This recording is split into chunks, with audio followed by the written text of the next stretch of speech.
ருத்ரன் தொடர்கிறது. இந்த காசி க்ஷேத்திரத்தில் பிரம்மதேவனால் பிரதிஷ்டை செய்யப்பெற்ற கோப்ரேஷகம் ஒன்று உள்ளது. அது நம் கைலாயத்திற்கு சமமானது. இந்த கோப்ரேஷ கேச்சுரத்தை தரிசித்தவர்கள் துர்கதியை அடைய மாட்டார்கள். கபிலாகிரதம் என்ற பெயரால் வேறொரு க்ஷேத்திரமும் இங்கு உள்ளது. அதை சேவித்தாலும் பாபம் ஒழிந்து சிவலோகத்தை அடைவார்கள். இதை என் ஸ்வரூபமாக பிரம்மன் படைத்தான். நீயும் இது என் ஸ்வரூபமாக விளங்குவதைப் பார். இங்கு தேவர்கள் அனைவரும் என்னை பலவிதமாக பிரார்த்தித்ததால் யான் லிங்க ரூபமுடைய கண்ட பிரம்மன் என்னை பிரதிஷ்டை செய்து பூஜிக்க யோசித்து கொண்டிருக்கும் போது மகாவிஷ்ணு அந்த பிரம்மனின் கையில் இருந்த சிவலிங்க குறியை தானே வாங்கி பிரதிஷ்டை செய்து முறையாக அர்ச்சனை செய்து முடித்தார். அதை கண்டதும் பிரம்மன், விஷ்ணுவே, நான் பிரதிஷ்டை செய்ய வைத்திருந்த சிவலிங்கத்தை நீ ஏன் பிரதிஷ்டை செய்தாய் என்று கேட்க, அதற்கு திருமால், பிரம்மனே, யான் சிவப்பிரீதி மிக்கவன். நானே அதை பிரதிஷ்டை செய்தேனாயின் அது உன் பெயராலேயே விளங்குக என்று கூறிவிட்டார்.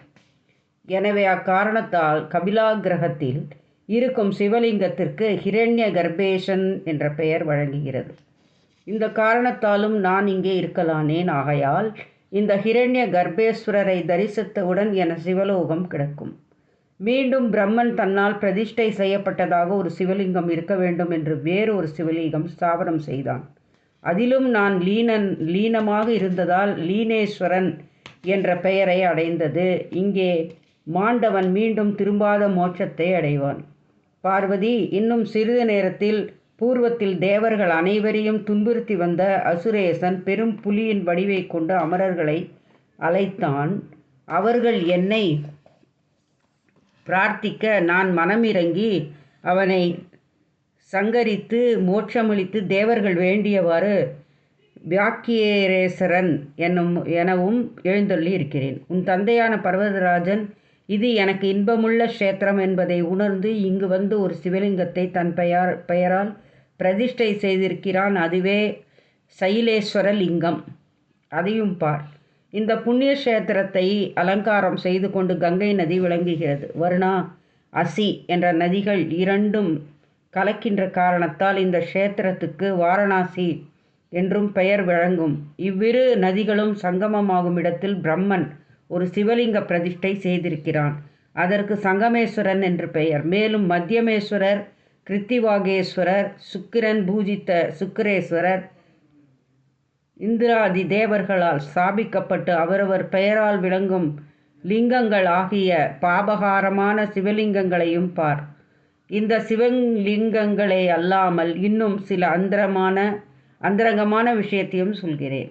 இந்த காசியம்பதி நாற்புறத்திலும் 5 குரோச விஸ்தீரணமுடையதாக இருக்கிறது. இந்த பஞ்ச குரோசப்பதியின் எல்லைக்குள் எங்கேயாகினும் இறக்க நேரிட்டால் மோட்சம் உண்டாகும். பண்டிதன், வேத அத்தியனம் செய்பவன், சண்டாளன், பதிதன், சந்நியாசி முதலிய யாவராயினும் இங்கு இறந்தால் அவர்கள் மோட்சமடைந்து விடுவார்கள் என்று சிவபெருமான் கூறினார். இவ்வார்த்தைகளை கேட்டதும் பார்வதி தேவி, சுவாமி, நீங்கள் சொன்ன விஷயமானது எனக்கு ஆச்சரியத்தை அளிக்கிறது. கர்மஹீனனான சந்நியாசியும் கர்மபந்தனாகிய பிறரும் சமானமாக நற்கதி அடைந்து சமானமான போக மோட்சங்களையும் அடைவார்கள் என்று சொல்கிறீர்களே, இது எனக்கு வியப்பூட்டுகிறது. அன்றியும் இறப்பவன் அவனது மனைவி, புத்திரர், மித்திரர் முதலியோரிடத்தில் மனத்தை செலுத்துபவனாயின் அதற்கேற்ற பிறவியை அடைவான் என்று நீதி நூல்கள் கூறுகின்றனவே. எனவே இங்கு இறந்தாலும் தானம் செய்தது, தீர்த்த யாத்திரை செய்தது ஆகியவற்றால் அடையும் பயனை அடையலாமே தவிர மோட்சத்தை அடையக்கூடுமா? இந்த சந்தேகங்களை தாங்கள் தயவு செய்து நீக்க வேண்டும் என்று பார்வதி தேவி கேட்டார். பார்வதி, நீ கேட்டது மிக நல்ல விஷயம்.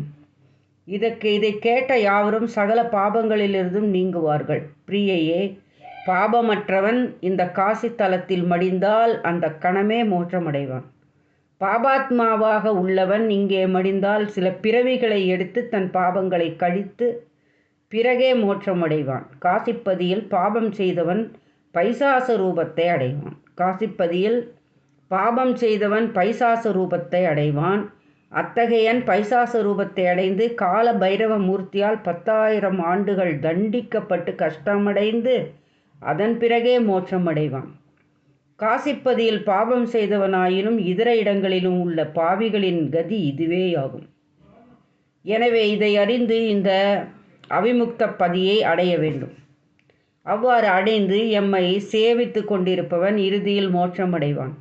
பிராயச்சித்தங்களால் அழியாத கர்மங்களையும் செய்தவன் கற்பகோடி காலம் கழித்தாலும் அதை அனுபவித்தே ஆக வேண்டும். அசுபமான பாபகாரி கர்மங்கள் ஒருவனை நரகத்தை அடையச் செய்தும் விடும்.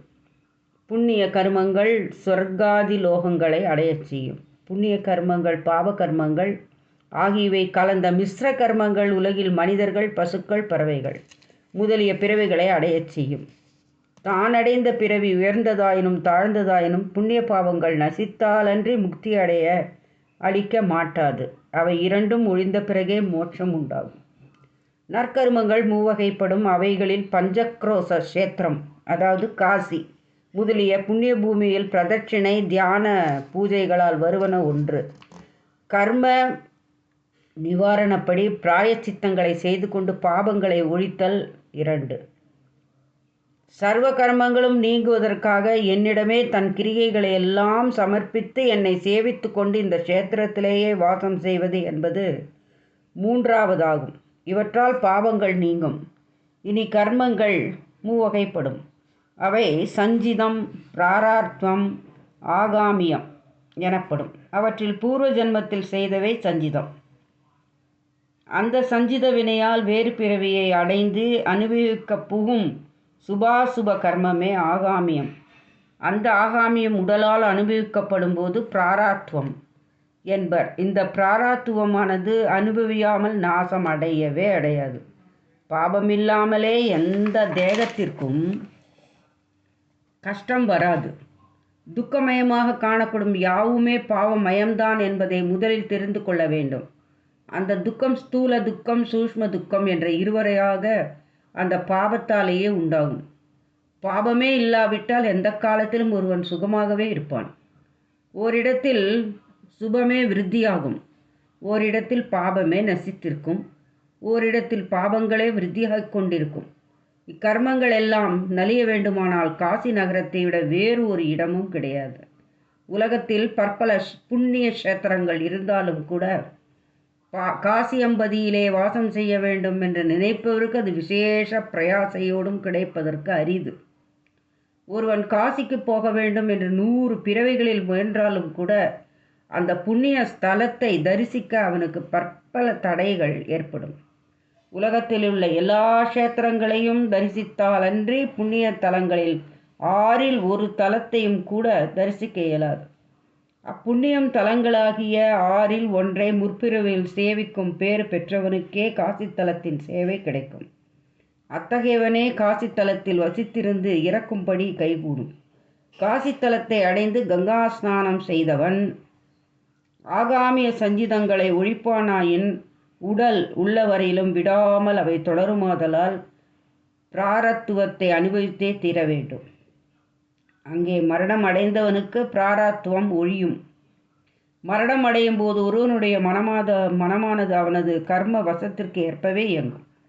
அந்த கர்மத்திற்கு 3 பாவங்கள் உண்டு. அவை 3ம் காசியை அடைந்த போது கால் ஒடிந்து பின் தொடரக்கூடாதவையாக ஆகின்றன. அவனது மனமும் அந்த தீர்த்தத்திலே ஐக்கியப்பட்டுவிடும்.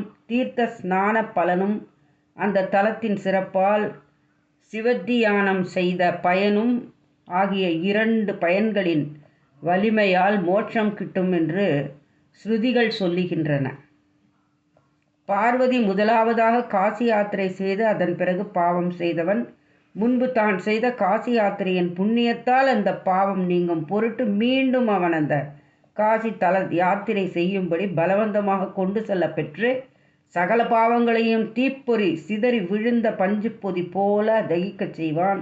ஆகையால் கர்ம நிர்மூலம் செய்யத்தக்கதான காசித்தலத்தை எவ்வாறாக முயன்று சேவிக்க வேண்டும் என்பதை சொல்கிறேன். தொடரும். நன்றி, வணக்கம்.